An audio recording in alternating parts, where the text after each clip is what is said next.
It's here in Brands Hatch in Kent. A very cold day, a little overcast, and it's the end of the day. However, we're expecting some more excellent racing from the GB4 Championship. We were treated to some stunning races, some incredible overtakes back at Silverstone, but it's a completely different weekend. And we're here with Elite Motorsport, absolutely dominating things in qualifying. Isaac Phelps taking pole position, Ari Bansal, his teammate, in second, and then Alex Catoulas down in fourth, with Dan Ginchard, the championship leader, splitting up the elite trio. I was going to say duo there, that would have been unfair. I'm Jon Jackson, Piers Pryor alongside me, and it was weird because last time out it was Jack Taylor and Fortec that was absolutely dominating at Silverstone, and here it's Elite Motorsport. Is there anything in particular here that if you nail, you get things right at Brands Hatch? Well, it's a completely different circuit to Silverstone, and in terms of its characteristics, Silverstone, very high speed, high average speed, a lot of long corners, very smooth tarmac. Here at Brands Hatch, lots of undulation, bumpy. It's a real driver's circuit as well, so the driver can make more of a difference.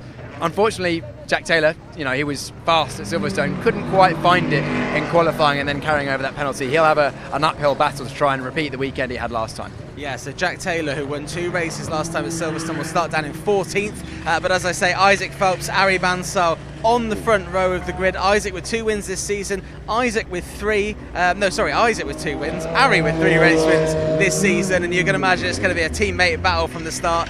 Before we talk more about the amazing things Eddie Ives and the team are doing at Elite Motorsport, let's watch back the highlights from what happened a couple of weeks ago at Silverstone.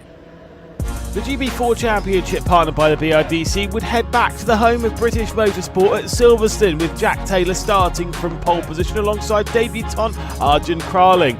A poor qualifying courtesy of a technical issue would leave championship leader Dan Ginchard starting from the rear of the field, needing to make some early progress. Meanwhile, his championship rivals were doing battle further up the field, as Isaac Phelps was able to keep his teammate Ari Bansal behind. Meanwhile, the fight for second position was seeing Leon Wilson trying to keep Thomas Ingram Hill at bay, who was aiming for his first podium of his GB4 career. Meanwhile, Leon Wilson was aiming for back-to-back ones after a fantastic victory back in the 3rd race at Silverstone.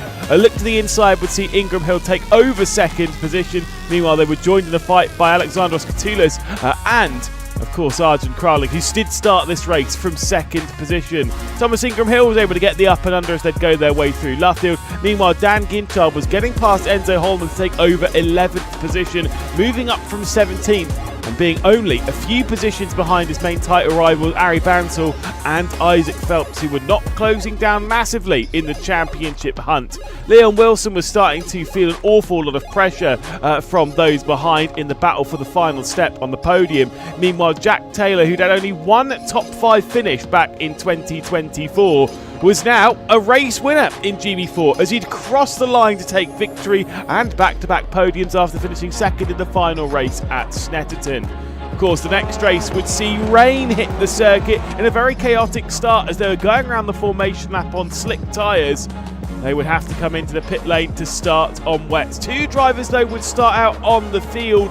Of course, Ava Dobson and Maya Dianarine. They would start the race on the slick tyres as the rest of the field would come into the pit lane to start on the wets. They'd all be around 30 seconds behind by the time they'd leave the pit lane. And Maya Dianarine was straight down the inside to take over the race lead down into Stowe. But the grip difficulties between these two would really start to show its head as the rain was getting heavier and heavier and heavier. An extremely difficult scenario to be driving in. They were caught down by Jack Taylor, the previous race winner. Mayor Dianarine's pace would maybe hope that he would keep on to second position. There was plenty of a gap behind. However, one thing he wasn't quite ready for was a safety car. After this moment for Alex Catoulas, sent off into the barrier after a bit of a mistake, the safety car would be out for Catoulas, who came into this 4th in the championship, having closed down on Dan Ginchard quite a bit in the previous race.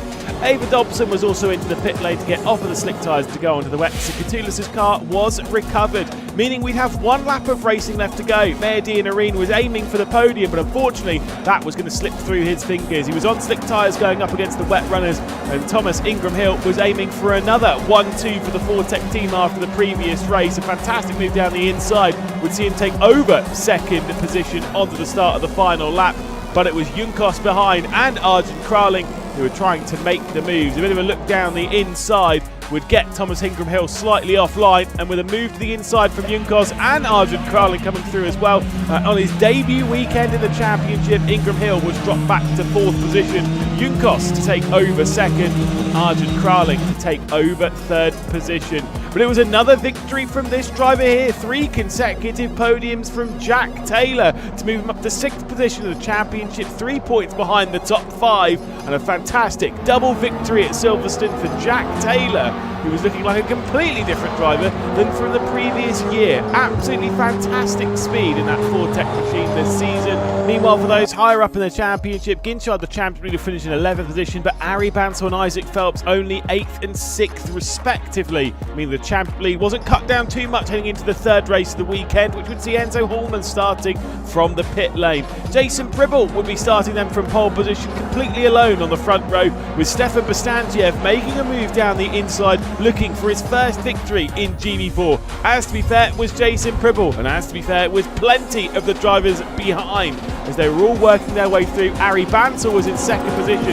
but a fantastic move to the outside from Junkos to fire his way through, looking for back-to-back podiums here at Silverstone. Jack Taylor's excellent weekend was going up a little bit in smoke. A bit of contact on the Douglas cars. Meanwhile, higher up the order in that battle for 3rd position, it was Thomas Ingram Hill trying to go side by side with Ari Bansal. Ingram Hill with his best weekend in GB4 thus far, and Ari Bansal trying to close down on the championship lead of Dan Ginchard as best he could. Ginchard, though, was looming large in the background and worked his way all the way up to 6th position after starting from 17th once more.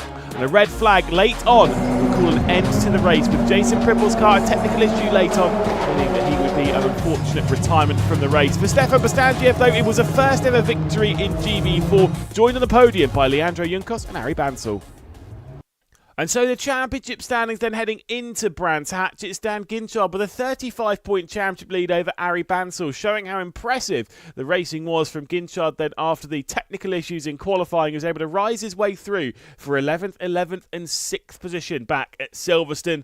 That's also a further 8 points clear of Isaac Phelps, who's in 3rd position. Alex Catula sits 65 points off the championship lead. Of course, that retirement in race 2 of the Silverstone weekend has certainly put an end, potentially, to his championship contention, with just 6 races left to go. And the fight for 5th position looks incredibly close. Alex O'Grady has 194 points, 3 points clear of Jack Taylor, who had that double victory at Silverstone. Leandro Junkos and Enzo Hallman also very close in contention in the fight for 5th position, and looming large not too far off the back, it's Thomas Ingram Hill, who had an incredible weekend back at Silverstone.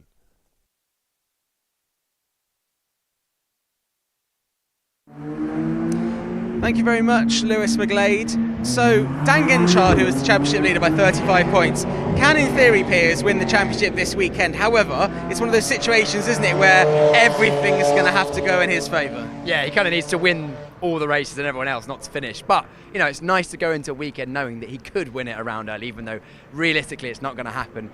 And he knows that if he has a solid weekend, he puts himself in a very good chance of taking the championship going into Donington. Yeah, well, Dan Ginchard will start 3rd for this upcoming race, basically intercepting all of the Elite Motorsports team. We've just seen Eddie Ives and his crew making their way to the assembly area, which we're going to follow in just a little bit. But Ari Bansal, we saw him on the podium there. Good to see another podium from Ari. He was very agitated, he was very annoyed at the end of the race, and I think he just told me exactly what he felt, and he had a little incident there with Leandro Junkos. He will start 2nd, Leandro will start 10th, so there's enough space between them to maybe not get into a tussle today. But did you see that incident, Piers? I know you weren't there, but I know you watched the highlights just then. Was it just kind of like that being in the moment and just kind of feeling like you've been aggrieved somehow? Yeah, I don't think there's any bad blood between them. It's just a racing moment. The adrenaline's still high. Clearly, Ari felt like he'd been slightly aggrieved watching the incident back, which I have. I think it's all part of racing, but no, absolutely fine. These drivers pushing hard. They're competitive young athletes, really, and they're all fighting for only one position, which is 1st. So and Ari just about got 3rd, wanted 2nd, but Ari's got a better chance of a podium in this one at least. Yeah, starting on the front of the grid alongside his teammate Isaac Phelps on pole position. Just to sum that up though, Piers, prior racing incident? We'll go as racing incident. Okay, well I caught up with Ari yesterday and I'm glad to say he had calmed down. Well, first time racing here at Brands Hatch this weekend, but not the first time you've driven here. You did testing a couple of weeks ago, and you were in the top 3 testing this weekend. It must give you some great confidence in your title fight. Yeah, I mean, yeah, it'll definitely help. Yeah, the testing is definitely a good benchmark for the rest of the weekend to come. Let's see what happens tomorrow's qualifying, and it'll be a bit different because today we were testing on the Indy circuit and tomorrow we'll be on the GP circuit. So 2 weeks ago we were doing some testing on the GP circuit, so we need to kind of get into that mode, but also like for the Indy circuit drive today. So it's two different things. How difficult is that as a driver? Because obviously there are noise restrictions, and that's the reason we can't do every single day on the full circuit. Yeah, I mean, I think driving-wise it should be fun. It's a bit difficult because you're going straight into qualifying onto that circuit, and noise restrictions definitely don't help. Of course, you were in the top 3 of testing on the Indy circuit here on Friday, but obviously you've got to revert back to 2 weeks ago and make sense of the whole circuit. But I'm sure you can do that. You know, obviously you had a good run a couple of weeks ago. What do you think is achievable this weekend? Because we know that your title rival Dan Ginchard can, in theory, wrap up the title this weekend, but it is unlikely. Yeah, I mean, mathematically, he definitely can, but I'll definitely make it hard for him if that's his goal. The main goal is qualifying. The Indy circuit, the Indy part of the GP circuit is a bit better for battling, but the GP circuit not so much. It's very fun to drive, but for racing wise, it's just fast corners. So dirty air would be an issue. If it came down to the final race at Donington and you needed help from your teammates, do you think Isaac and Alex would help you out? I guess we'll find out then. You've got to put yourself in that position first. I got to make sure I'm actually in a very good close competition with them. Well, look, the first step to getting yourself in that position is a good weekend here at Brands Hatch. I know you've not raced here before, and I know you're going to enjoy it massively, but let's hope you get some good results as well. Yes, thank you.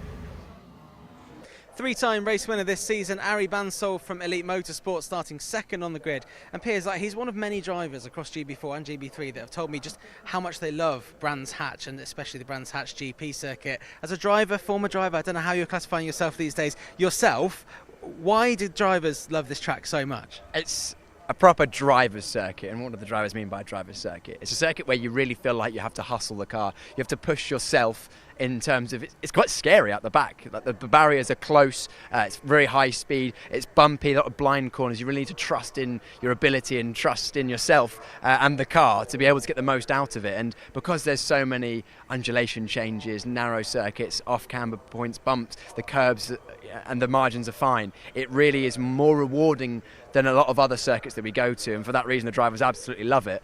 But also it means that it's just that high, the stakes are that much higher when you're going into qualifying as well, because it is quite hard to overtake around here. When I was a kid and I would play like computer games and Brands Hatch was on it, I'd always lose it on turn 1. I'd be like, why am I losing on turn 1? It's not that bad. But when you get here and you realise that not only is it quite a steep turn, but also there's such a hill and there's such a down and then up again, it makes a lot of sense. That's one that catches out a lot of drivers. Paddock Hill Bend, turn 1, it's like Eau Rouge. It's unbelievable.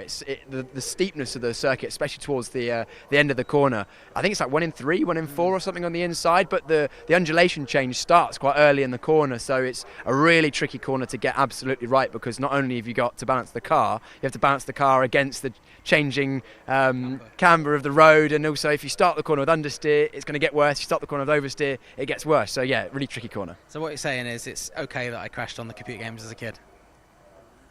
Yeah, probably. Who knows? I know you're very impressed with Dayton Coulthard this weekend. Yeah, matched his best qualifying, 7th place in this first race. I think matched his best from Silverstone.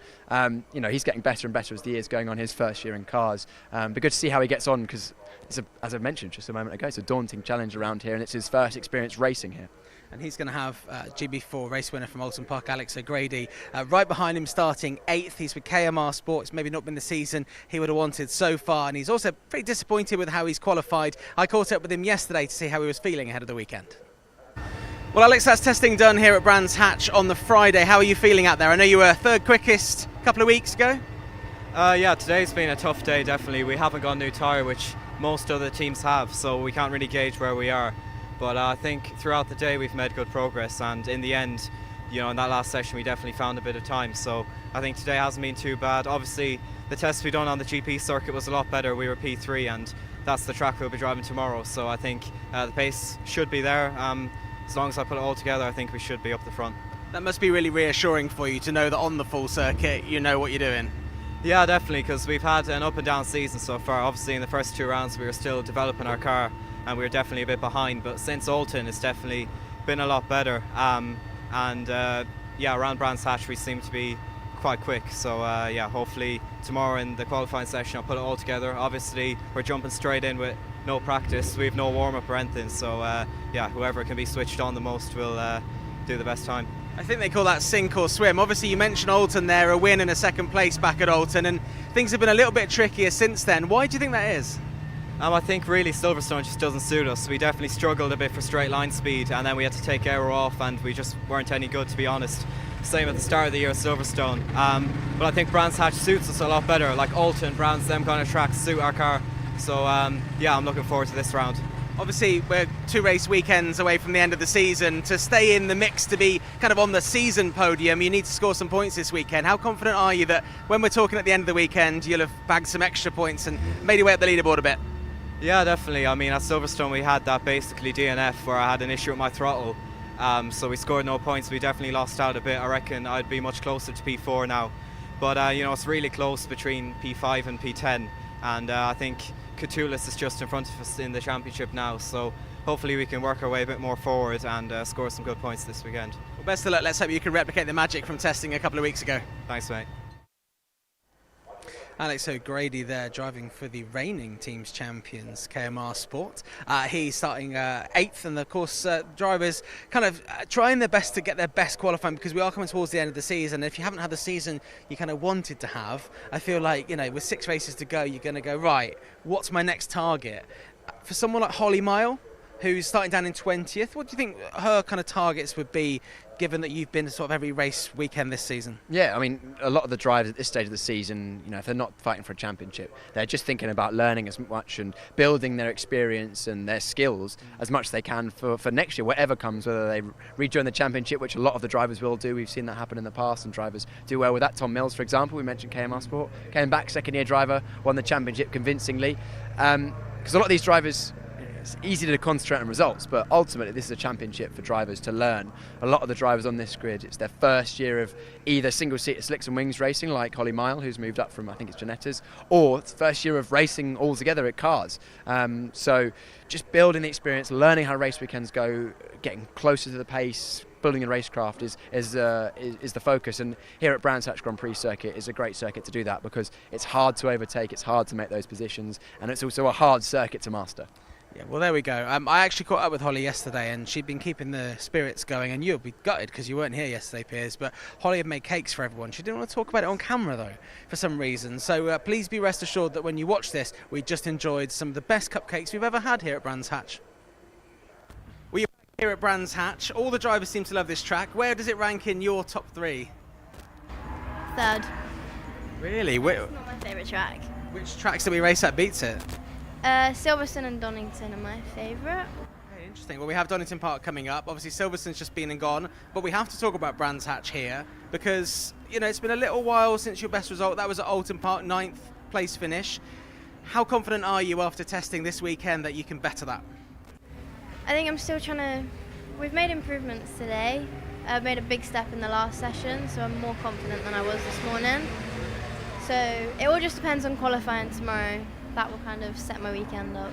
Yeah, there is a lot of pressure on qualifying every single race weekend. What are you working on at the moment that you want to improve on? Because obviously this is a junior series, and you've stepped up from Janetta Juniors. You're now in GB4. What is it that you think you can master next?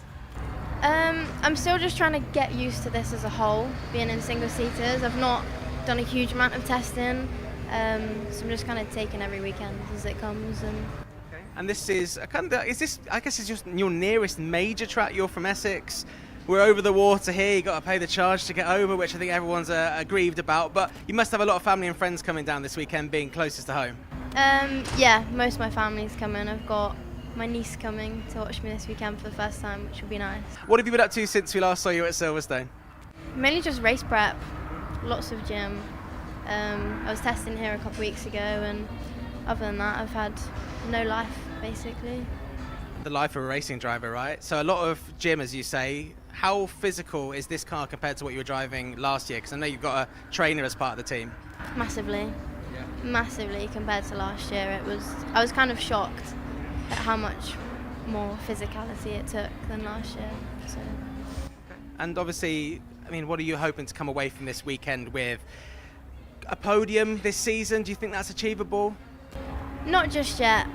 I'm just still looking to just kind of improve every round and kind of make steps from previous weekends. So. And everyone here at Fox Motorsport, they seem like a really happy team. What kind of stuff goes on behind the scenes that keeps this team morale up? Are they, you know, is there good tunes on? Is there nice food going around? I don't really know, to be honest. Everyone's just happy all the time, so. Yeah. Good to know, the happiest team in the grid. We wish you the best of luck this weekend here at Brands Hatch. Thank you. Holly Miall there, of course, with Fox Motorsports, Paul McNeely and Liam McNeely, the father and son kind of duo when Liam was racing in this championship, but she is getting some mentorship from Liam, who's obviously gone over to the United States and is currently doing bits and bobs over there. How important is it to have like a mentor in the paddock as a young driver? It's really important to have the right people around you, you know, mentor, coach, whatever you want to call it, because these drivers are young drivers. They're entering the adult world of motorsport and they don't know what's right and what's wrong, what to concentrate on, where to focus their energy. A lot of drivers, they just want to go out and race, but you know, unfortunately there's a lot more to it than that. It's, you know, being good in front of the camera, which, you know, we've just demonstrated Holly Miall can do there, and also all the preparation up to the weekends and dealing with setbacks as well. And of course, actually, you know, with her, she had a personal trainer, Sasha, who was obviously, you know, Holly was just talking there about the physical side of things, jumping up from driving the Genesis to GB4. When you did that kind of thing, jumping up from karting to GB4, or I guess it was F3, wasn't it, back then? That must have been a shock for you, and you have to kind of work on different muscle groups. Yeah, again, I didn't have a quote-unquote mentor, but I knew roughly what I needed to do. He was a bit older than some of the drivers on the grid, so I got myself physically prepared. But if you're 15, 16 coming into this championship, as a lot of the drivers are, having someone say, look, this is what you should be concentrating on, this is the physical training you should be doing, and this is how you should go about it, these are the skills that you need on circuit, it just makes that transition so much easier, so that when you go racing you can really achieve your maximum and be performing at your best. Yeah, these teams really look after their drivers and give them everything that they need there to succeed and be on their way to hopefully driving at a higher level in the future. Anyway, we have a double pole sitter. Isaac Phelps got pole in both this upcoming race and the first race tomorrow, and Piers caught up with him earlier. Isaac, double pole, Brands Hatch Grand Prix circuit. I can see you're pretty happy with that. You must feel pretty good. Yeah, it feels really good. Like there was a lap where I think I could have gone faster, but unfortunately there was a yellow flag, so I can improve. But I'm really pleased with the result and the gap. So like, it makes me really confident going into the races we have coming. Well, it's scary for your competition if you think you could have gone faster. Pole in race one by over half a second from your teammate. Where's that pace come from? Because I don't think at any point you've had that much clear of the field. I think it's just adaptiveness to the track, because we've not done a lot of testing since the start of this year, and no one's been able to do our Brands Hatch days, and then on the days we have had, it's been very hard to get a lap. So just the pure adaptiveness, and also last year in Genetas I was able to be really quick here, taking double pole again by a fair big margin. So just the lack of being able to test at the track, I think, has really helped me with adaptiveness. And clearly it's a happy hunting ground for yourself. You mentioned last year in another series you were quick here, but it's very different in a slicks and wings single-seater in GB4, isn't it? Yeah, it's completely different, but just the same track, so just familiarity really helps as well. And then also just confidence, because I always come into this track thinking I love this track, and I know the kind of the secrets and how to take the most out of a lap. Well, you better hold on to those secrets, because they're clearly working for you. Looking ahead to the races now, best starting position for both race 1 and race 2. What are you thinking about? I assume it's only one thing. Win. Yeah. And how, you know, and then the reverse grid as well. You're going to be further down. Notoriously difficult to overtake around here, but we have seen it done before. You know, what would a good weekend look like for you? I think just trying to maximise race 1, race 2, and then go for what I can in race 3. I think my pace advantage from quali might transfer into the races, and then if I can use that pace advantage to overtake it, would also be really helpful, because obviously round here is probably one of the hardest tracks in the calendar to overtake, especially starting from 12th. But then with the championship rivals like Alex and Ari not being too far away, I think he'll still have a good race, but will be tricky. Isaac Phelps, double pole position. Congratulations. Thank you.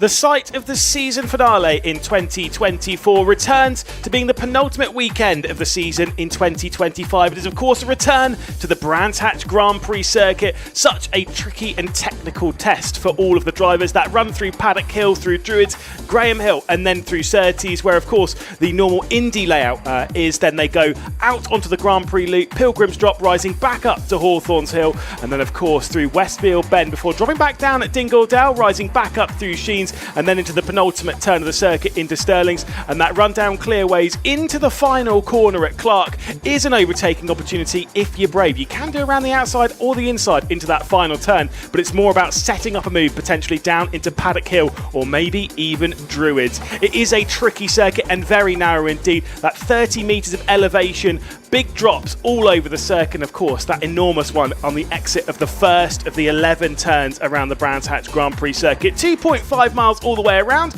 and plenty of opportunity to make some progress.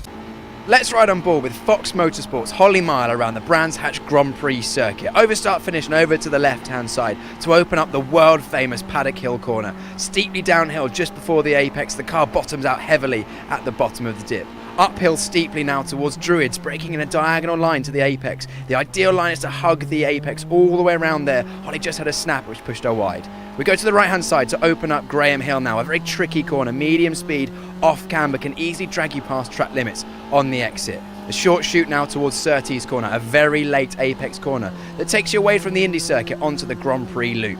Uphill on the exit, the curb comes up quickly, easy to run wide there. Now, the only straight part of the circuit here at Brands Hatch Grand Prix circuit, down Pilgrim's Drop up towards Hawthorns. Fastest part of the circuit here. We're just about going to lift off, maybe a rub of the brakes as we head into Hawthorns. Fully committed here. The circuit comes up quickly on the exit, and as you can see, there's no room for error, no runoff.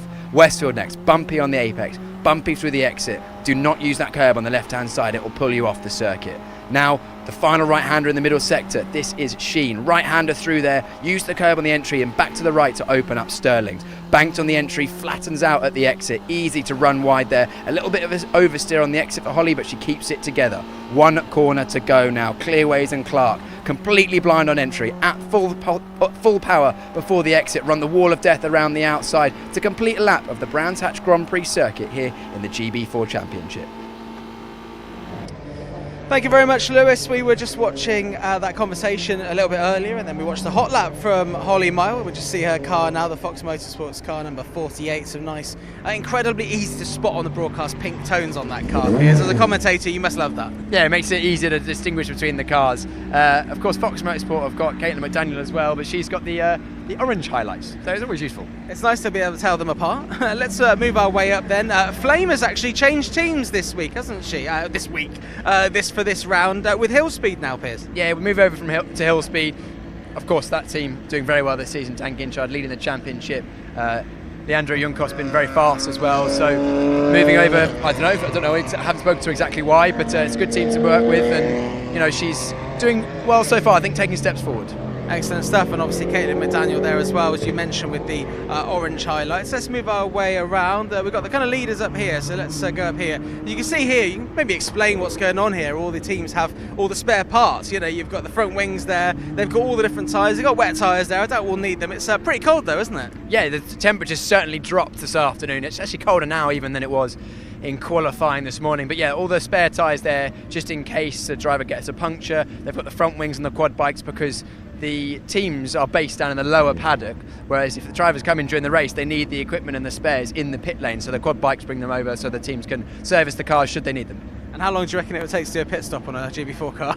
Not 3 seconds, that's for sure. A little bit longer. Let's move our way then and see the kind of dominant swathes of yellow here from the Elite Motorsports car. Isaac Phelps on the left here, and then number 35 will start from pole position. But alongside Ari Bansal, and Ari Bansal, he's got one more race win to his name this season than his teammate. Yeah, and also I think it's worth noting the fact that Isaac Phelps, his lap in qualifying, or both of his fastest laps in qualifying, really impressive. His fast lap was nearly half a second quicker, in fact over half a second quicker than his teammate Ari Bansal in second place, and to do that on equal machinery in the same session at the same time, hugely impressive. Phelps, Ari Bansal arguably has been the fastest driver of the 3 at points this season. Phelps this morning proving he's the fastest and could take or equal his teammate in terms of wins in this one if he gets away from the line well. They've obviously got the threat of the number 49 hill speed car of Dan Ginchard, the championship leader, just behind them on the second row. And I mean, he's in a great position, isn't he? He can win the championship this weekend, but with six races left to go, there's not so much pressure on him, and it would be silly for him to make any kind of bold, rash decisions out there. Realistically, Ginchard's not going to be thinking about the championship this weekend. He's just going to be thinking about getting solid point scores in, because if he has 3 good point scoring races, he's in pretty much championship contention going into the final event of this season, and may win it with a race or 2 to go. But let's not forget the battle between the front 2 is not just for wins in this race, it's also for the battle for the second place in the championship. Only a few points separating Bansal and Phelps. Phelps currently behind in the championship. Yeah, it's going to be interesting to see how they go. They've obviously got Alex Coutulas alongside Dan Ginchard, the 3rd member of the Elite Motorsports team, as we kind of move our way out, because they're going to go out in just a second, aren't they? Luke Hilton back with Douglas Motorsport as well. Good to see Luke back on the grid. Luke Hilton? Yeah, just Yeah, so I couldn't hear because the cars are just starting out ready to go. But yeah, good to see him back on the grid. Unfortunately missed out the last round. Going back, looking to just have a clean end to the season, but his pace has never been in doubt. I have a feeling that there's going to be a little bit of a battle between the 2 Douglas Motorsports cars and, of course, Leon Wilson as well. We know what he can do. He's certainly got it in him to make up some places and maybe challenge, depends how the pace is. And then, of course, Alex O'Grady behind, who we heard from before, from 8th place. I mean, I don't know what's likely for him, but if anyone knows how to win races, it's that team, KMR Sport, the reigning Teams Championship winners. They've actually the only team that have ever won the GB4 Championship. Yeah, exactly. In terms of the Teams Championship, you're right. I actually, just on something on Dayton Coulthard, I thought it's his best qualifying position, or equalled it. Actually had a 5th place at Silverstone, so is up there with one of his best qualifyings. But yeah, I think O'Grady's one to watch in the race. He could come through. Like Tom Ingram Hill, actually, who's starting, I think he's in 9th place. Yeah, 9th place. He'll be one to watch, because at the pre-event test a couple of weeks ago, he was the fastest driver. Didn't put it together in qualifying. If he can find some pace in this one that he had back then, we could be on for a good one there. Yeah, and he also had a podium back at Silverstone as well. We're going to let the cars go out now, as you can hear, and just watch Alex Coutulas make his way out. He'll be on the 2nd row of the grid. Luke Hilton there in the blue car just behind him will be on the 3rd row of the grid with Leon Wilson, who's coming out in the red car you'll see just behind him. And as we watch the cars go out, well, Piers is going to run to the commentary box, and for the first time this weekend here at the GB4 Championship, let's go racing at Brands Hatch.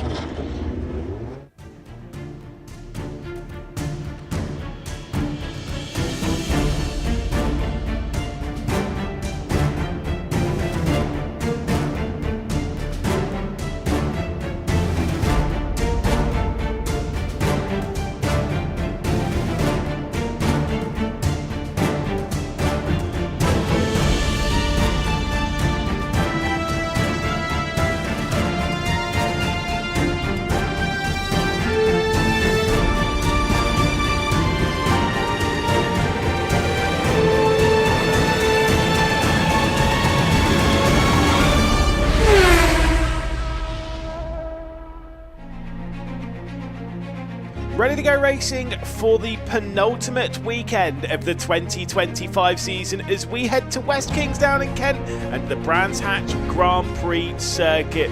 Somewhere which provides great overtaking opportunities if you are brave. There are corners you can pass at. You have to be bold into the Paddock Hill bend, up the hill into Druids, before we drop back down into Graham Hill. Then through the left-hander at Surtees, and of course along the backstretch into the Grand Prix circuit through Hawthorns Bend, and then Westfield Bend, through Dingledale, through Sheen, and then through Stirlings, and of course that final corner at the Clark curve, which takes us out onto the start-finish straight, and then back down into Paddock Hill. One of the main features of the circuit is the undulation. 30 metres of elevation change around this circuit in all of the dips around the 11 turns and 2.5 miles of the circuit. Dan Ginchard can win the championship this weekend, but he needs to leave Brands Hatch with more than 102 points of lead. At the moment he has 35 over Ari Bansal, so it is unlikely, but it is still possible. That is the maximum amount of points you can score in a GB4 weekend. So let's take a look at the starting grid then. Isaac Phelps is the first driver to start on pole position more than twice this season. He will be starting from his third pole position alongside his teammate Ari Bansal on that front row of the grid. Behind that is championship leader Dan Ginchard, and then the third of 3 Elite Motorsports cars in 4th position. All of them up the order, fantastic for them. Behind that it's the Douglas Motorsports car of Luke Hilton on his return to the championship into the top 5 here at Brands Hatch. Liam Wilson will be starting alongside for the Arden Motorsports team. Then it's Dayton Coulthard who will be starting from 7th position, his best start on a circuit that isn't Silverstone. He'll be starting alongside Alex O'Grady, who's pushing the car to the absolute limits around this part of the circuit in qualifying. Thomas Ingram Hill had fantastic speed, as did Leandro Juncos, with a couple of podiums for Juncos back in Silverstone. Ingram Hill, of course, is battling for his first podium. Stefan Bastangiev won the previous race of the champion, who's starting from 11th position, with Ava Dobson alongside in 12th spot. On the next row, we'll see Jason Pribble, who of course started from the reverse grid pole position before a bit of a technical issue for the car, unfortunately, and he retired from the previous race. Jack Taylor, who of course was a double race winner back in Silverstone, starting from just 14th position after a 3-place grid penalty. Enzo Holman will be starting from 15th position alongside Megan Bruce in 16th spot for the KMR Sport team. There's still a couple of rows left to go. As we'll go down to 17th position. That's Luca Magnussen, whose birthday it was recently. Josh McLean will be starting from 18th position. Of course, penultimate row of the grid sees Lily Watkins and Holly Miall from the Fox Motorsports team. Before we'll get Flame Auricola and of course Caitlin McDaniel. Dudley Ruddock will be starting from the final row of the grid in 23rd position. A bit of an issue for him in qualifying when he'll be starting from the rear end of the field. As always, the real final row is the commentary booth, and that's myself, Liz McGlade, Piers Pryor, who has ran his way up to the commentary booth. We'll let him have a bit of a breather because it has been a bit of a run from the assembly area to get up to here. But yes, so Isaac Phelps, that's the important bit to talk on. He has the most pole positions of anyone in the 2025 season then, because he's the first driver to return to pole position. We've had double poles since it was the 2023 Donington Park round. Every round since then, it has been the same pole sitter in race 1 and in race 2. And Isaac Phelps continues that trend going. But the other pole sitters we've had so far this season, Alex Catoulas, Dan Ginchard, Ari Bansal, and of course Jack Taylor. Isaac Phelps returns to pole position as the first driver to return to it. Of course, he had pole position in the opening round of the weekend back in Donington Park. A very slow formation lap for everyone behind. Isaac Phelps is already in position thinking, lads, what's going on? Where have you been? And why are you going so slow? I think there's a bit of a gamesmanship going on here, Lewis. Ari Bansal was a good 10 or 15 seconds after Isaac Phelps on the grid there, just letting Phelps sit there and stew for a bit longer. Of course, Dan Ginchard starting from 3rd position. You were mentioning this a little bit earlier on in our GB3 coverage as well, that is basically the only flat grid spot. I mean, it's still cambered in, but when it comes to elevation up and down, it is really the only spot that's flat on this grid. Yeah, we spoke about it ahead of GB3. Drivers have to manage their brakes and the point at which they bite the clutch. Let's go racing. There we go, 18 minutes on to the clock, and it's Isaac Phelps on pole position, but can he lead in the first corner? Big bits of wheel spin between himself and his teammate on the right-hand side. Ari Bansal going on the attack, but has to fend off more Dan Ginchard because Isaac Phelps is going to lead that first corner. Ginchard with the inside line. A bit of a poor start, unfortunately, coming in from Alex Catoulas, who's dropped back behind Luke Hilton in that bright blue Douglas Motorsports car. Alex O'Grady going on the attack in the number 3 KMR Sport car as he goes around the outside of Juncos, and I think had a little bit of contact courtesy of it. Oh, and Dayton Coulthard's got front suspension damage. Oh, that was unfortunate for Coulthard. That was front wheel to rear wheel contact on the exit of Druids. Dayton Coulthard didn't realise he had front suspension damage and unfortunately couldn't turn left into Graham Hill Bend, and unfortunately ending the race for the other drivers there as well. I think Leon Wilson was the one who was sent up basically skyward, and you can see there moving off the number 27 of Leon Wilson. Battle for the race lead then. Ari Bansal, the 46 on the right hand side as they go through the Hawthorns Bend at the top of Hawthorns Hill, now into Westfield Bend. No DRS of course in GB4. If you were joining us for the GB3 coverage, they have DRS into that corner during that. In GB4, no, you've got to do it the old fashioned way, and that was a good attempt, but nothing come of it. Dan Ginchard in the red and black Hill Speed car there, 49, just staying well within touch of this, trying to pick up any pieces from the battle between Bansal and Phelps, which don't forget is the battle for second place in the championship, but I don't expect Ginchard to do anything very brash this weekend at all. He just needs some solid results to put himself in a good position for the championship come Donington Park. So Phelps will lead across the line to complete the first lap at the front of the field. Ari Bansal in second position. Then we'll have Ginchard, Catullus. The battle a little bit further back though, as Hilton will try and defend. Bit of a front right lock up. Hunkos getting to the inside. So close between contact, as here comes down the inside. It's Alex O'Grady in the number 3 car getting very aggressive on the inside there as he's trying to fight his way through. Hilton has dropped back a little bit here into the clutches of Hunkos, and now is maybe starting to struggle a bit on speed. Hunkos had right off the top four. Hunkos had a great start up from, was it 10th place on the grid? Yeah, it was. Up into 6th place and pressuring Hilton. That was as close as you can possibly get through Paddock Hill Bend there. They must have been millimetres away if there wasn't contact. Look at like Dayton Coulthard in the pits. Don't know whether he'll get out again, but the team looking like they're going to try their best.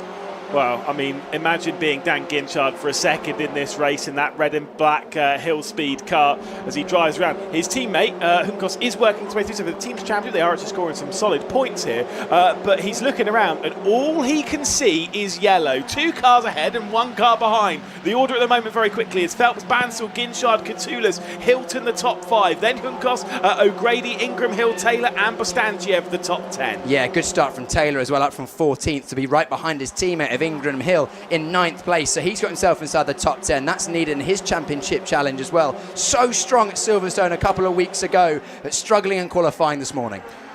Straight over then onto the racing line as they dart and weave all over the start-finish straight as they then fly their way through the opening right-hander. Phelps sets the fastest lap of the race, pulls a 7/10 margin over his teammate Ari Bansal. Let's take a look earlier on in the race at some of this chaotic action on lap 1. Yeah, where did Junkos find those positions? So there was actually slight contact between Junkos and O'Grady earlier on at Druids. Then this is Dayton Coulthard. Look at the red car there.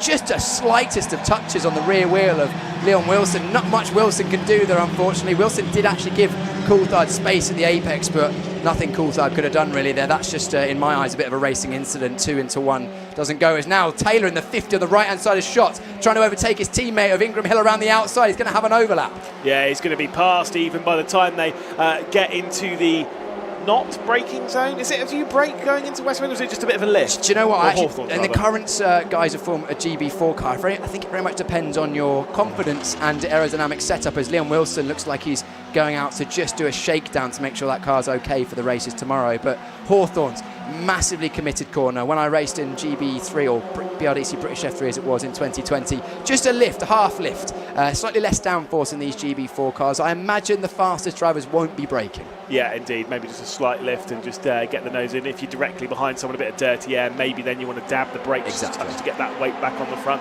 A lot of different. See, I know. It's almost like you know what you're talking about. I know some things. We've got 13.5 minutes left to go, and another fastest lap has come in from Isaac Phelps. He pulls a 1.1 second lead then over Ari Bansal. He is in control here at Brands Hatch. Further back down the order though, we'll have a look at how things are unfolding in the fight between. We've got Flamer Ricola back here. We've got Holly Miall as well. Yeah, and Dudley Ruddock in the 24 ahead there. So the battles for the lower end of the teams here. Auricola currently in 20th place, the number 10, red and black. Teammates of Ginchard, the championship leader, who's currently sitting in 3rd place. A new team for her this weekend, so still getting used to the different philosophy. Looks like she's lining up a move on Holly Miall into Surtees, not this time. No, certainly not. Just an update, by the way, from race control. The incident between Wilson and Coulthard has been noted. I'm sure they'll take a little bit of a look at that post-race. I do kind of agree. I think it's just one of those unfortunate racing segments. I can't really put any blame. No, I think ultimately it looked like Coulthard caused the incident, but it was minor contacts on the exit of Druids and not really anyone's fault in my eyes. Again, the stewards and race director will have a look at that, or more the stewards actually for the post-race adjudication, but they'll have a look at that and see if there was anything that Coulthard or Wilson could have done differently there. But unfortunately, Wilson ultimately the one that's come off worse in that, as well as Dayton Coulthard. But Phelps at the front of the field, setting the fastest lap of the race at 24.88. That's very, very quick. His best lap in the qualifying at 24.1, so not far off what we were doing in qualifying. In fact, 24.8, that would have put him... would have put him 6th on the grid. Yeah, I mean, that is not a shock considering how fast he's running away from Ari Bansal behind. Alex Catoulis not quite able to close down on Dan Ginchard, someone who does need to score some decent points here after a very unfortunate retirement for Alex Catoulis back in Silverstone. I mean, you saw the incident. Obviously, I know you weren't commentating that weekend because you were too big time for us. That's fine. But it was a bit wet out there on the circuit, and he got wide, got onto the curb, and then went into the barrier. Very unfortunate mistake, all of his own doing. He knows he needs to capitalise on some good points here at Brands Hatch if he has any chances of winning. There's Dayton Coulthard out of the car. Yeah, Catoulis, he needs some good results. Try and beat his teammates if he can to put himself in that second in the championship hunt, because his teammates currently Bansal second, Phelps third, and then Catoulis fourth in the championship. Bansal and Phelps only separated by a few points, and then a 20 or so points back is Catoulis, partially owing to that DNF he had. But it's so close between second through, well, sixth place really. O'Grady's with an outside chance if he has a really strong round at the final event, and maybe some good points this weekend as well to get involved in that. But it's the elite motorsport cars really that are duking it out for second place. Seeing the battle, Megan Bruce, 13th position, that's what we were looking at there. It was Bruce keeping Holman and Magnussen at bay as they were going out of the Starfish Straight. Here we go. Megan Bruce then in the more charcoal fronted and then light blue KMR sport car. You've got the light blue there of Enzo Holman, and then you've got Luca Magnussen, the Fortec machine, directly behind, going on the attack at the moment for 13th. Yeah, Bruce defensive into Druids. An overtaking opportunity if the driver behind can get underneath you on the exit of Paddock Hill. It's a bit of a short braking zone because it's so steeply uphill, so not really a dive bomb opportunity. Also compounded by the fact that these drivers tend to brake in a diagonal line to the apex, try and keep the distance short. So a bit of a strange corner actually, Druids. Braking uphill, and then the apex of the corner flattens out a bit. You almost go over a crest just as you turn in, so you want to get to the apex basically as quick as possible. As we now cut to teammates to Bruce. This is number 3, Alex O'Grady, pressuring the back of returning Luke Hilton. And I did catch a little bit of O'Grady's laps in qualifying. I was watching him go through Surtees. Probably was genuinely the most committed driver going through Surtees. Now, if he can harness that in the race, that means that the run-up Hawthorne's Hill. Whoa, big moment there from Hilton. He might not need that opportunity. He comes to the outside, then going into the final corner. Big moment then from Luke Hilton. And Alex O'Grady in that grey and blue KMR sport car absolutely pounces to take over 7th position. And look who's right there as well. Double race winner from last time out. The number 50 red car there, Jack Taylor. Having a look up the inside of Paddock Hill. Can't get it done, but that just shows how fine the margins are here at Brands Hatch. A slight error through Sterling there, the left-hander in the final sector, or just the start of the final sector for Luke Hilton there, dropping 2 wheels on the dirt, losing the position to O'Grady. Should have 7 laps to go in this race, by the way. It's one of the things about Brands Hatch, as much as 2.5 miles is still a fair amount of time around this circuit, you get plenty of laps to go on the attack around here, and you get lots of opportunities in doing so. Taylor might have one here on a struggling Hilton who'd been passed by Junkos and had been passed by O'Grady on the previous lap. It could be Taylor on this one though as we rise up Hawthorne's Hill. Yeah, we go towards Hawthorne's once again. This is where the aero wash that the drivers talk about comes into play. This middle sector, very high speed, very high commitment, but if you're right underneath the rear wing of the driver in front, as the number 50 of Taylor is there, he's actually on one wide again as Hilton. 2 wheels on the dirt on the exit has allowed Taylor to sneak his way through. That's a brilliant bravery to do that into Sheen's. It's so narrow as they go through Dingledale and then up towards Sheen, and then even this run through Sterling, through Clearways, down towards Clark. It's such a narrow part of the circuit, requires bravery. Even if the car ahead has made a mistake, to actually still just full-on send it. I mean, that is a brave one as we go back to the battle between Holly Miall and Flame Ricola. Down towards the back end of the top 20. It's been a great fight between the pair of them. They've been separated by absolutely nothing. Yeah, it's the battle for 19th. He's got more battling in this group here. Who's that? That's the 55 of Ava Dobson at the front of the field with. Is that Bruce? Bruce, I think it's Holman and, of course, Magnussen at the rear end of this group. So Ava Dobson and Megan Bruce all fighting over 12th position. Dobson's been caught. Megan Bruce defends, though, to try and keep Enzo Holman at bay. And somehow, despite all of that battling, no one switched around. Yeah, we came to that shot with basically 4 cars all in a square formation going over start-finish, but we've seen some really close racing here this weekend so far, Lewis, and mostly it's been contact-free. I've been very impressed with the racecraft of these young drivers. Yeah, indeed. This new generation of GB4, of course, with a new car that we've had for this season, has provided some very good racing over the 2025 season, and it seems as though even somewhere as difficult to race as Brands Hatch is no match for the raceability of the GB4 car so far. It's been absolutely fantastic as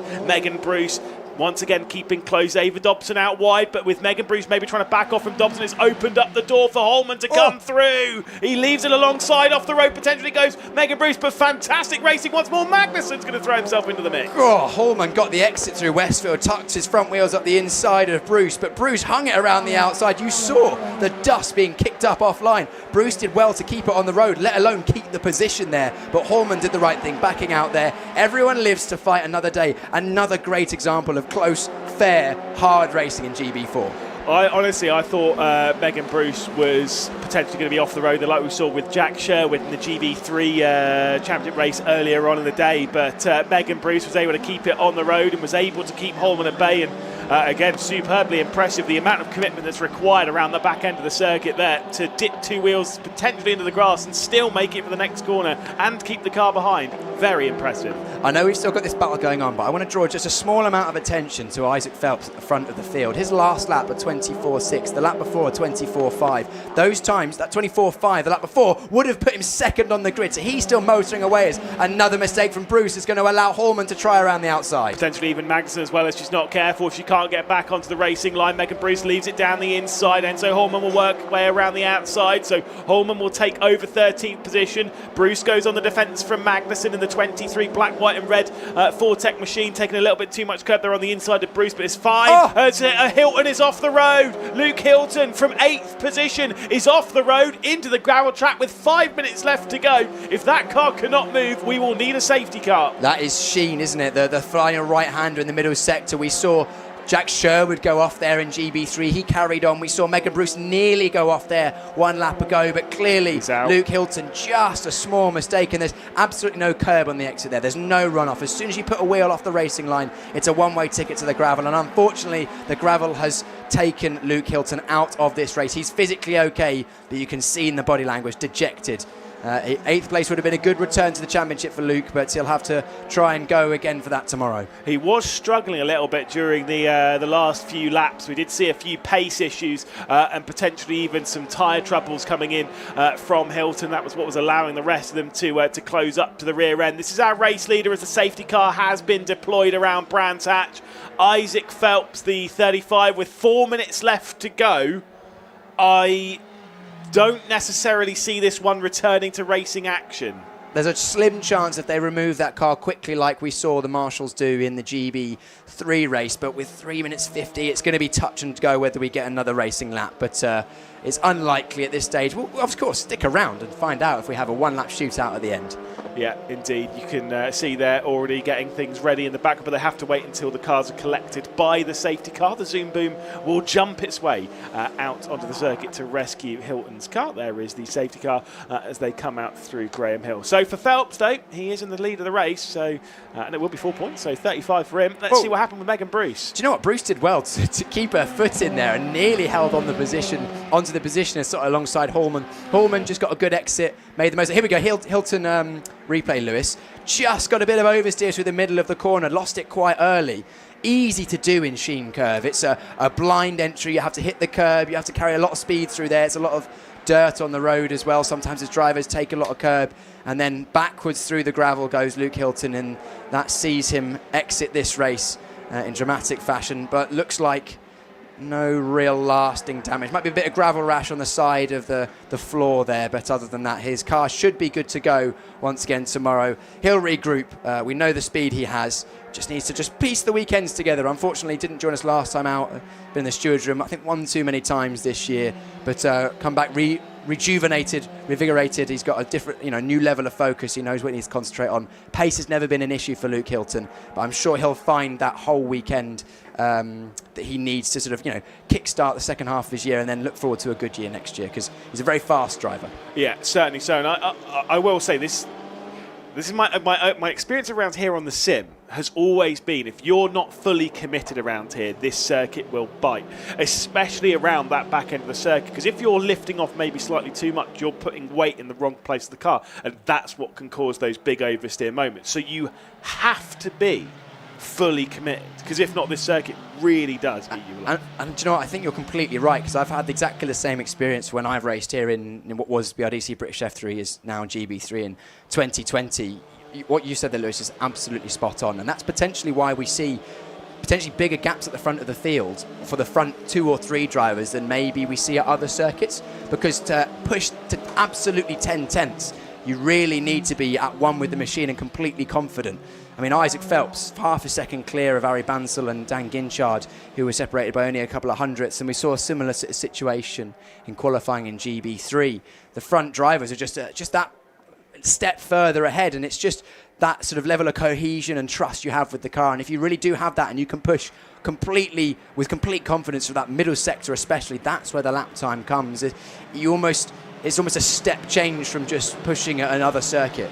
Like to Silverstone, it's very easy to push to the absolute limit because you've got the runoff to catch you if you get it wrong, and therefore it brings the grid together. Whereas somewhere like this, you can't afford to go up to and beyond the limit, because if you go beyond the limit, it's normally a fairly hefty crash or an end in the gravel, as we've seen Luke Hilton's car being removed from right now. And if you're not confident to go right to the limit, then you're going to be a little bit away. And Isaac Phelps has been the man of the moment this weekend. Although I must say, he's built into this weekend nicely. I wouldn't have put him as favourite for pole position ahead of the session, and then absolutely dominated. Yeah, really did smash it out of the park. As you can see, with the timer left to go, red flag has actually been dropped out, so I wonder if they'll be able to throw it into the right-hander here. And no, they're still going to do the full lap, but they'll bring it into the pit lane at the end of the lap. So that will end the race then, which is not unexpected. It means that then they don't have to do the lap afterwards, so it was obvious that the race was going to end. One thing that is, though, this is a little bit of a fun thing, obviously the 1, 2, 3 in the championship, Phelps, Bansal and Ginchard, they're in reverse order of the top 3 in the championship, because it is Ginchard as the champion leader, then it's Bansal, then it's Phelps, which what that means is everything's going to be closing up a little bit. So I think now there is actually mathematically no chance now Ginchard can win the championship this round. So that is now out the window. It was always kind of a bit of a full order anyway. It was a long shot, but it is interesting, this battle for second place in the championship. It brings Phelps right up behind Bansal, doesn't it? I don't think he's going to quite overlap him. So yeah, only 2 points will be the difference should everything stay the same in the official results. Of course, these will be provisional results on this live broadcast, but that's going to be a pretty tasty one, considering their teammates, considering they now have an equal number of race wins as well. Yeah, indeed. It will be 3 victories for Isaac Phelps, potentially slightly anticlimactic as his run towards the final corner, and technically the checkered flag will. He'll be. I don't know how disappointed he'll be. It is already the checkered flag. He's kind of sat there being like, "Oh, is that it?"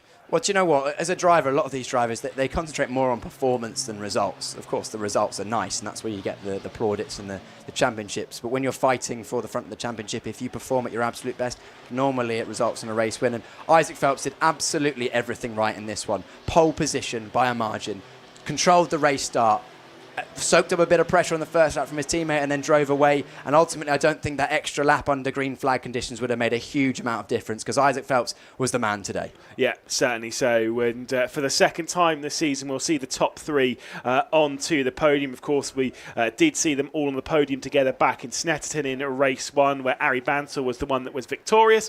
Isaac Phelps is victorious for the first time since Silverstone race 2, which was round 5 of the championship. Of course, he will now take his 3rd victory of the season. He'll be 32 points off of the championship leader. Remember him saying how he was disappointed that at Silverstone only a couple of weeks ago he didn't close up more on Dan Ginchard's relatively poor round, 11th, 11th and 6th. I can't really say it was awful from Ginchard, still scored some decent points. But Isaac Phelps got 7th, 6th and 5th, and he felt that he didn't close down as much, didn't capitalise as much as he should have done. Well, this race, there was no doubt that he capitalised everything that he could. A dominant race victory, and from the race start, from the end of lap 1, there was absolutely no doubt that Isaac Phelps was the driver to beat, and he'll go into tomorrow exactly with that on his mind, that he's going to be the man to beat.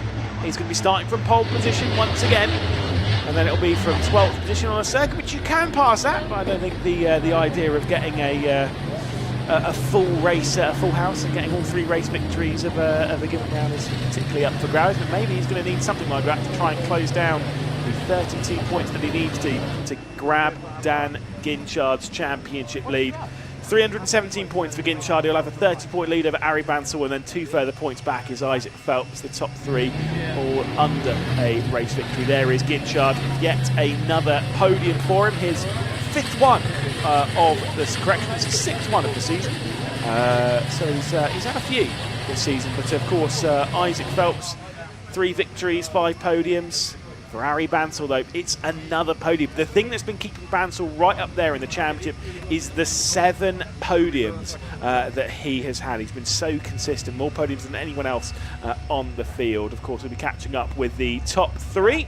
So let's throw down to Jon Jackson to have a chat with our podium finishers. Thank you, Lewis. Isaac, 3rd win of the season. Great one coming into the end of the season with the championship in the back of your mind.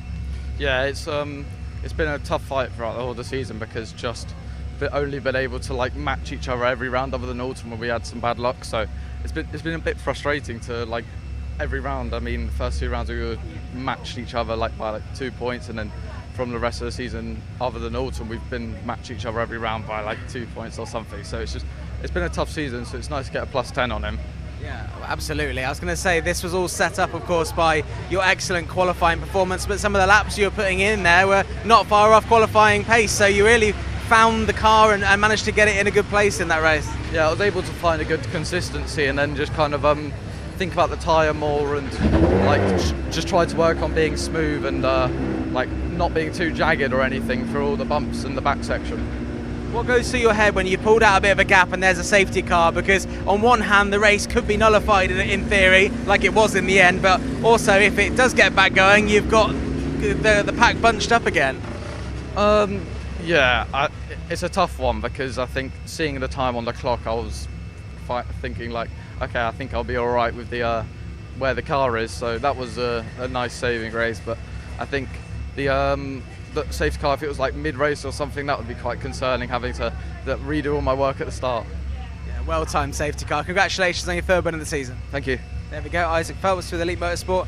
We'll go and speak to his teammate, Ari Bansal. Ari, good to speak to you again on the podium. Last time we spoke, you were a little bit angry, but you're nice and calm now. Another podium for you. Was there much more you could have done? Because Isaac got out a good gap there.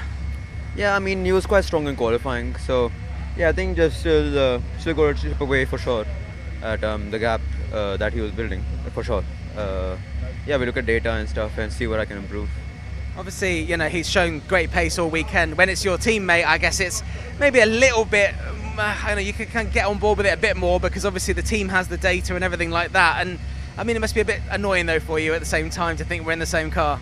Yeah, it is a little bit annoying, but yeah, it's okay. I have to deal with it. And no tricky moments out there. Obviously, you had that little moment with Junkos that we saw in the highlights from Silverstone earlier. Yeah, it's fine. I think, no incidents, so it's okay. Excellent stuff. We look forward to seeing what you can do. Starting on the front row again, I think, tomorrow, aren't you? Or you're not? No, it's P3. Okay, P3, 2nd row. You can still do some good stuff from there. Yes, yeah. Excellent stuff, Ari. Congratulations on another podium this season. Let's move our way over to our championship leader, Dan Ginchard. You're going to have to come to me, I think, Dan.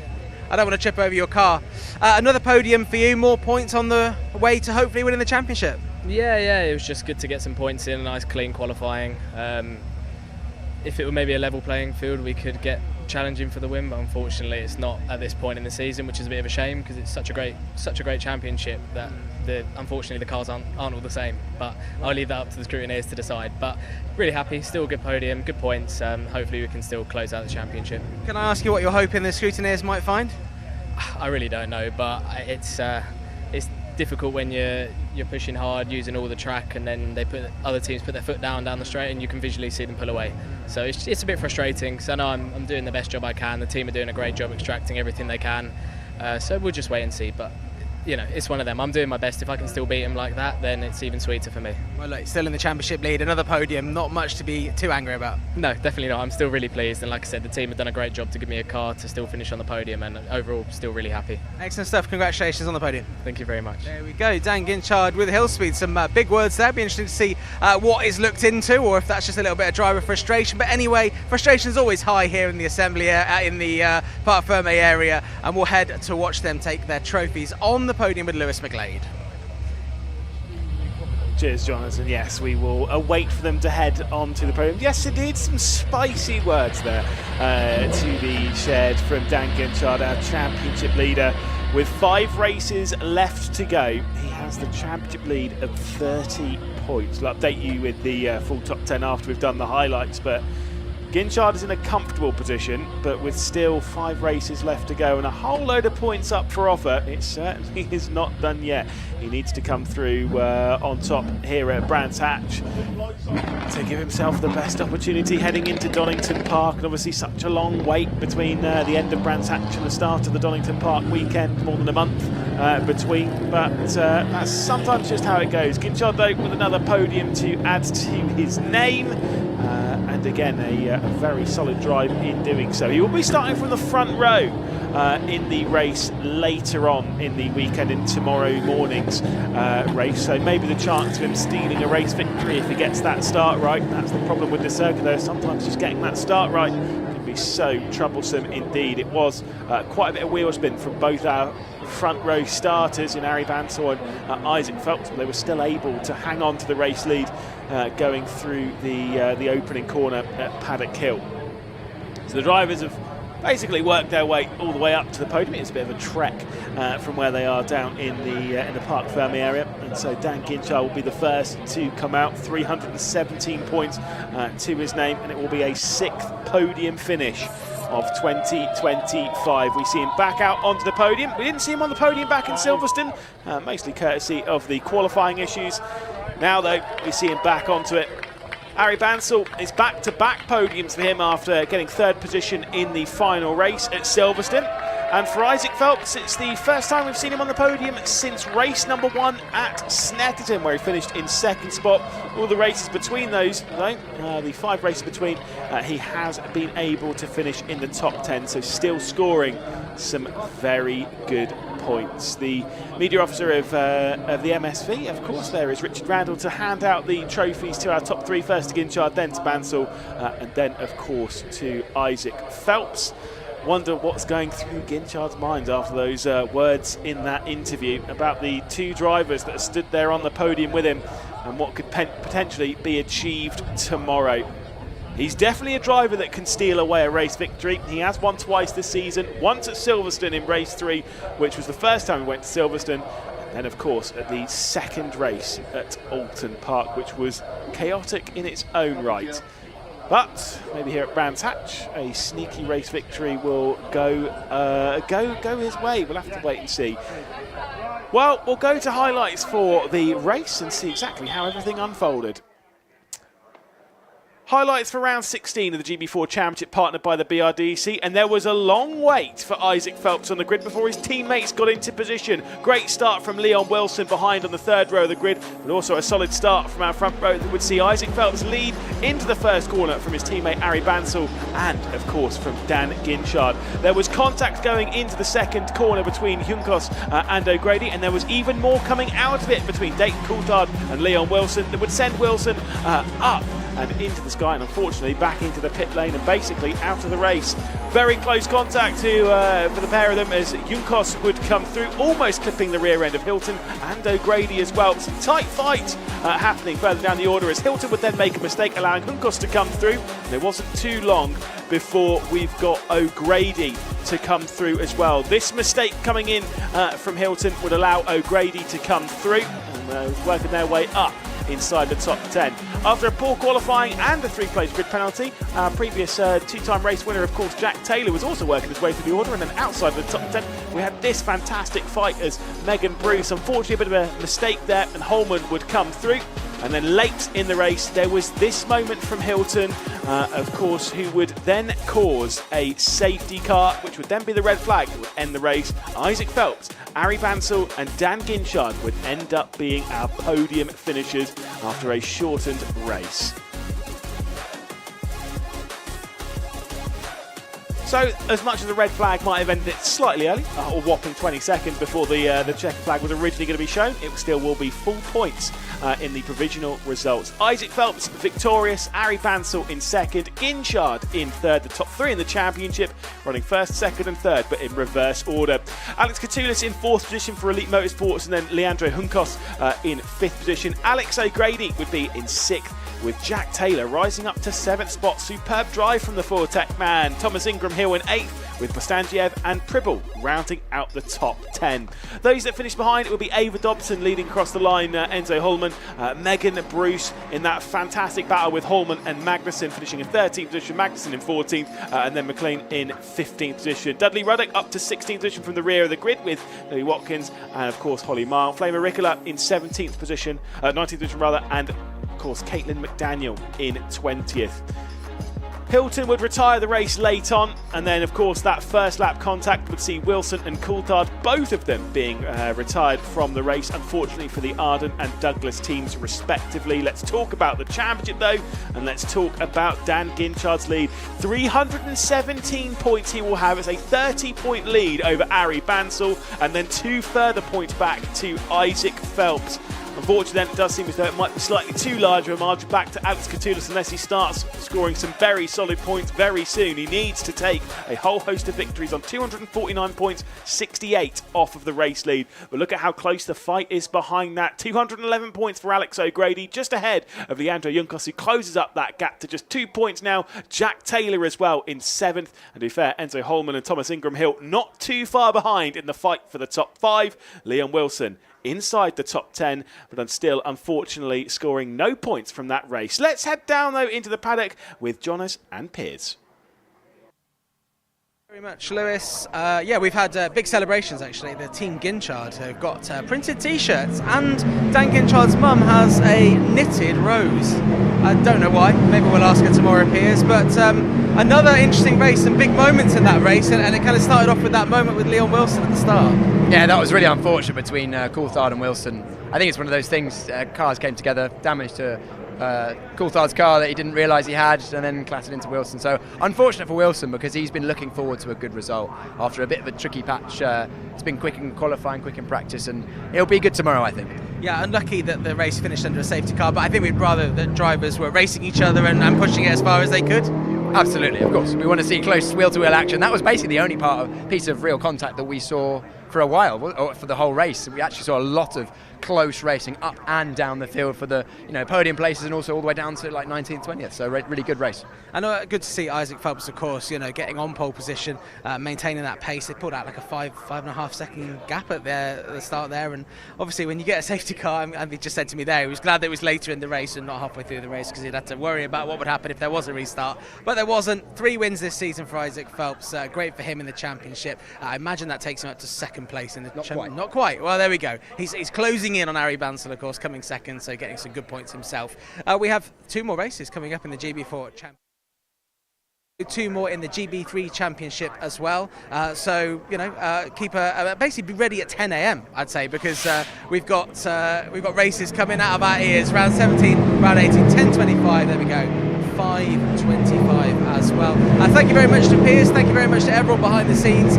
We've enjoyed bringing you 2 races, GB3 and GB4, here on Saturday at Brands Hatch on the bank holiday weekend. And we'll be back tomorrow morning from 10 a.m. with 4 more races across the 2 series.